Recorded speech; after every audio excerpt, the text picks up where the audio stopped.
Assalamu alaikum students, how are you? Hope you will be fine inshallah.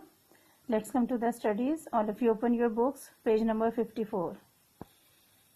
Students, as you know, we were reading unit number 13. This is seas and oceans. Today we will start from the last paragraph of page 54.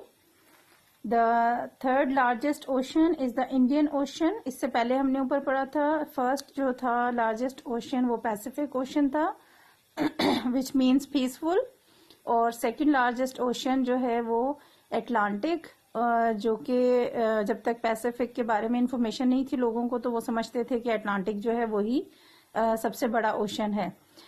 लेकिन जब मालूमात आ गई लोगों तक और नई research और information पहुंच गई तो अब सबको मालूम है आई थिंक कि सबसे जो बड़ा लार्जेस्ट ओशन है वो पैसिफिक है और उसके बाद सेकंड नंबर पे एटलांटिक है। Now the third one is the third largest ocean is the Indian Ocean which is also the closest to Pakistan. तीसरा जो बड़ा ओशन है वो इंडियन ओशन है जो पाकिस्तान के करीब तरीन है, पाकिस्तान से हमारे कंट्री से बहुत करीब है। It stretches between Asia and Australia. ये फैला हुआ है कहाँ पर? कॉन्टिनेंट एशिया और ऑस्ट्रेलिया के दरमियान। ऑस्ट्रेलिया भी हमने सम और कॉन्टिनेंट्स पढ़ा था लास्ट प्रीवियस चैप्टर में। ओशनिया जो सबसे छोटा कॉन्टिनेंट है उसमें आइलैंड है ऑस्ट्रेलिया, बेसिकली वो ही ज्यादा जो है फेमस भी है उस कॉन्टिनेंट में, और एशिया और ऑस्ट्रेलिया के दरमियान ये ओशन जो है फैला हुआ है।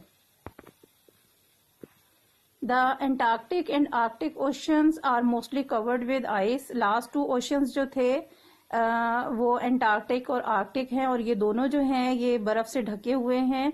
दे are found at the opposite ends of the Earth. जो प्लैनेट अर्थ है इसके ऑपोजिट एंड्स पर जो है ये मौजूद हैं, वाकई हैं।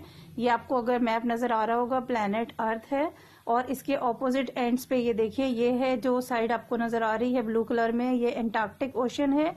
ये यहाँ तक इस तरह से फैला हुआ है और जो ऑपोजिट साइड है यहाँ पर नॉर्थ पे आर्कटिक ओशन है। ये जो आपको ब्लू कलर नजर आ रहा है ये ओशन यहाँ फैला हुआ है। आर्कटिक ओशन और एंटार्क्टिक ओशन दोनों बिल्कुल ऑपोजिट साइड्स पे हैं प्लैनेट अर्थ के। ये नॉर्थ पे है और ये साउथ पर। The Antarctic ocean circles the continent of Antarctica at the South Pole. ये साउथ पोल पर यहाँ पर एंटार्क्टिक ओशन है और एंटार्क्टिका कॉन्टिनेंट है, इसको सर्कल किया हुआ है यानी कि इसके दायरे की शक्ल में यहाँ फैला हुआ है। और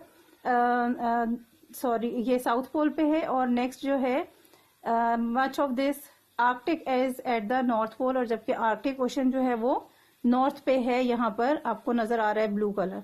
साउथ पे एंटार्क्टिक और यहाँ पे जो कॉन्टिनेंट एंटार्क्टिका है उसको कवर किया हुआ है इसने, और ये आर्कटिक ओशन है। Much of this ocean is also covered with ice most of the time. Arctic ocean का भी ज्यादातर हिस्सा जो है वो बर्फ से ढका हुआ है, ज्यादा लंबे अरसे तक यहाँ पर जो है वो सख्त सर्दी है, बिल्कुल पोल्स पे होते हैं, सनलाइट से दूर, हीट से दूर, इस वजह से ये एरियाज जो है, ये ओशंस जो है ये फ्रोजन है।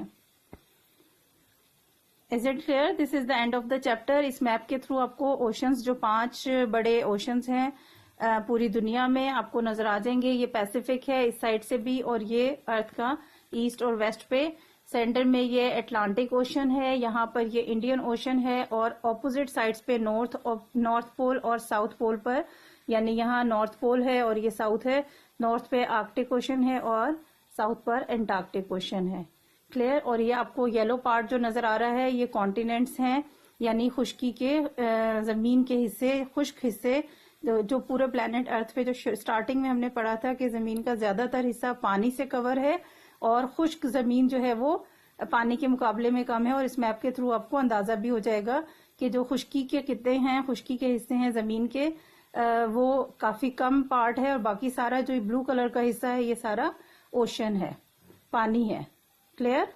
Let's come to the exercise. We have done question number 1 and 2 in the previous lesson. Now question number 3. Which ocean is the nearest to Pakistan? Pakistan के करीब तरीन ओशन कौन सा है? अभी जहां से हमने लेसन स्टार्ट किया है पेज नंबर 54 पर आपको मिल जाएगा। The third largest ocean is the Indian ocean which is also the closest to the Pakistan. यही हम आंसर लिखेंगे। हम सिंपल शॉर्ट सेंटेंस भी लिख सकते हैं, Indian ocean is closest to Pakistan, लेकिन हम थोड़ा सा इसको एक्सपेंड भी कर सकते हैं। ठीक है, क्वेश्चन नंबर 3 का आंसर जो है वो यहां तक लिखेंगे, द थर्ड लार्जेस्ट ओशन। इसमें ये भी क्लियर हो जाएगा कि इंडियन ओशन जो है वो 3rd नंबर पर है। क्लियर, क्वेश्चन नंबर 3 का आंसर है ये। Now question number 4, do you think it would be easy और difficult to sail in the Antarctic and Arctic Ocean? आपके ख्याल में आर्कटिक ओशन और एंटार्क्टिक ओशन में सेल करना, तैरना, कश्ती चलाना, मूव करना जो है वो आसान है या मुश्किल है?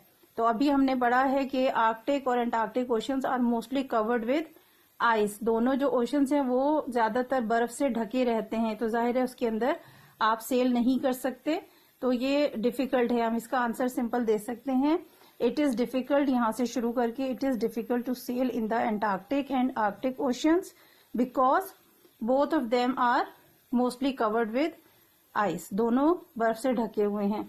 इसका आंसर नोट की शक्ल में आपको मैं सेंड कर दूंगी।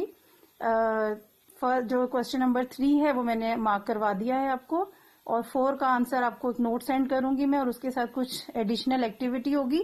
यानी इसमें बहुत सारी इन्फॉर्मेशन थी पूरे चैप्टर में, ब्लैंक्स की सूरत में मैं आपको वो एडिशनल एक्टिविटी दूंगी ताकि आप वो शॉर्ट फॉर्म में सिंपल मेन पॉइंट्स जो हैं वो आपको याद करना आसान हो जाए। ठीक है, तो आप ये क्वेश्चंस करेंगे 3 और 4, और उसके साथ साथ एक एडिशनल एक्टिविटी होगी यानी फिल इन द ब्लैंक्स होंगी, वो भी आपने कॉपी में उतारनी है। Clear, okay. उसके साथ साथ एक ये मैप है जो आपको एक्टिविटी में दिया है, ये वही मैप है जो यहाँ बना हुआ है। आपने यूं समझ लीजिए कि इस मैप को लेबल करना है। आपने यहाँ पर सारा जो ओशंस हैं उनके नेम्स लिखने हैं और जो कॉन्टिनेंट्स हैं उनके नेम्स लिखने हैं। इसकी पिक्चर भी मैं आपको इस लेसन के साथ ही सेंड कर दूंगी इंशाल्लाह। ओके, अल्लाह हाफिज।